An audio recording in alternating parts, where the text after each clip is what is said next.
Hello friends, আজকে শনিবার চলে এসেছি নিরামিষ রান্নার ভিডিও নিয়ে।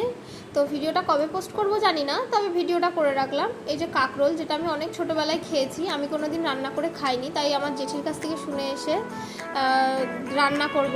তাই যে গাগুলো ভালো করে আঁচড়ে নিলাম, তারপরে রাউন্ড রাউন্ড করে কেটে নেবো, পাতলা করে, সেটা ভাজা হবে।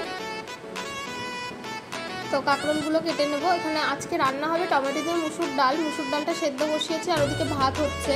টমেটো দিয়ে মুসুর ডাল, ভাত, কাঁকরোল ভাজা, আলু ভাজা আর পটল ভাজা। শর্টে রান্না করবো বন্ধুরা, আজকে খুব গরম, এত গরম কোনো রান্না করতে ভালো লাগে না। আর আলুগুলো আমি ভাজবো। দুটো আলুর খোসা ছাড়িয়েছি, কিন্তু পরের আলুগুলো খোসা ছাড়াইনি। আর খোসা শুদ্ধ আলু ভাজা খেতে খুব ভালো লাগে। ভালো করে ধুয়ে নিয়ে লম্বা লম্বা করে কেটে আলুগুলো ভাজতে খুব ভালো, খেতে ভালো লাগে। ডাল দিয়ে আলু ভাজা, মানে আমার শুধু ডাল আলু ভাজা হলেই হয়ে যায়, আর কিছু লাগে না।